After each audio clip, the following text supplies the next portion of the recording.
Épisode 4. L'intelligence et ses modèles. Voici comment Jean Piaget définit l'intelligence.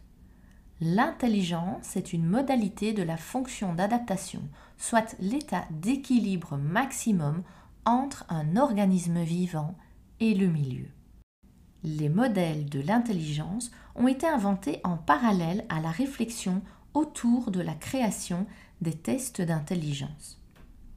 L'idée que l'intelligence est une propriété collective de l'ensemble du système cognitif a été lancée lorsque Binet, début 1900, a imaginé une liste de tâches, un ensemble d'épreuves distinctes dont la réussite globale permettait d'estimer le niveau intellectuel d'un individu.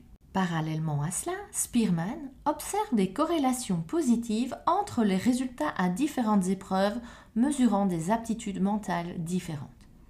Il émet l'hypothèse d'un facteur commun qui sous-tend toutes les performances cognitives. Il l'appelle le facteur G, G comme intelligence générale.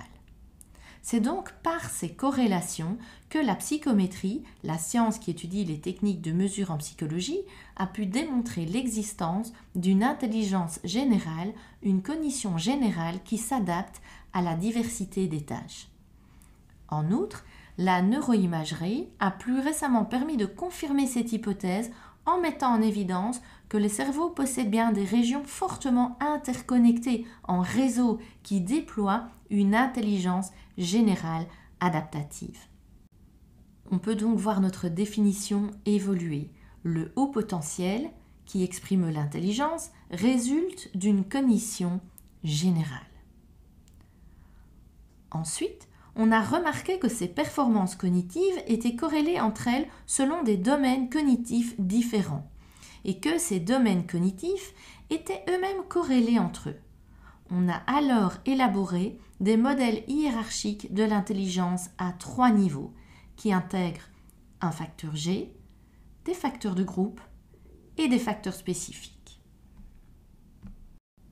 En 1941, Cattell a d'abord proposé de scinder l'intelligence générale en 2 entités, 2 groupes d'aptitudes de plus grandes étendues. L'intelligence fluide, c'est-à-dire la capacité de raisonnement logique et de résolution de problèmes dans des situations nouvelles, elle est donc plutôt biologiquement déterminée et concerne des compétences innées. Et l'intelligence cristallisée, la capacité à utiliser les compétences, les connaissances et l'expérience. Elle est plutôt influencée par la culture et l'éducation et concerne des compétences acquises. Ces grands groupes d'aptitudes sont eux-mêmes décomposés en plusieurs sous-groupes. L'intelligence est donc bien composée de compétences innées et acquises. À partir de 1966, Cattell, en collaboration avec Horn, a encore complexifié son modèle en introduisant d'autres facteurs. Et depuis lors, différents modèles factoriels hiérarchiques de l'intelligence ont été proposés. Voici le modèle CHC de 1993. À l'heure actuelle, les tests de QI reposent toujours sur ce modèle structural de l'intelligence. Les modèles factoriels sous-tendent une intelligence mesurée à un instant T. Cependant, la réalité est bien plus complexe. En effet, il semble plutôt que chaque individu dispose à la naissance de potentialités intellectuelles qui vont s'épanouir en fonction de modulateurs, des conditions internes telles que les intérêts, la motivation, les émotions, etc., et des conditions externes, l'environnement familial, social, scolaire, etc.